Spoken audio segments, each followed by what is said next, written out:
Representing more than 8,000 Nebraska state employees is demanding Governor Jim Pillen walk back his recent executive order. It requires all public service employees to return to the office by January 2nd. Our Bella Caracta reports on how some employees say it'll affect all Nebraskans' access to essential services. And she joins us live in the newsroom. Bella?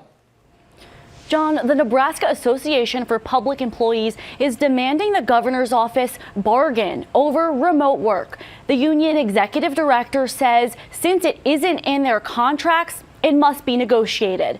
There are more than 2,800 remote or hybrid state employees, according to a report by the Lincoln Journal-Star.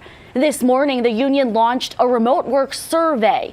The executive director tells me in just a few hours, they received 1,000 responses. Half at that time said they're now considering a job change or have already taken a new job because of the executive order. Our union has requested a bargain over that because it's a huge deal to our members. It affects the terms and conditions of their employment, but more importantly, it affects all Nebraskans. A number of state agencies are already critically short-staffed, and if we were to lose people who decide to go apply for other jobs because they have a preference to work remotely, we'll struggle to provide critical services to our neighbors, and that's problematic and the main reason why we want to bargain over this issue.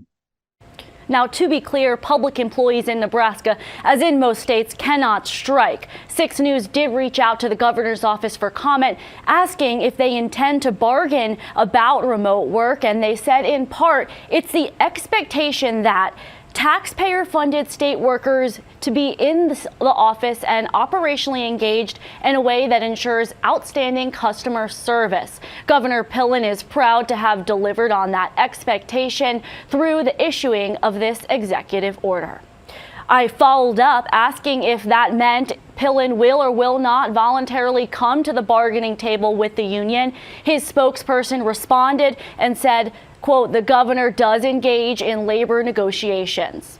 I'm told if the governor's office doesn't work with them on this matter, though, the union will take legal action to either prevent the executive order from happening or force the governor to enter negotiations. On your side, Bella Caracta, 6 News. In Lincoln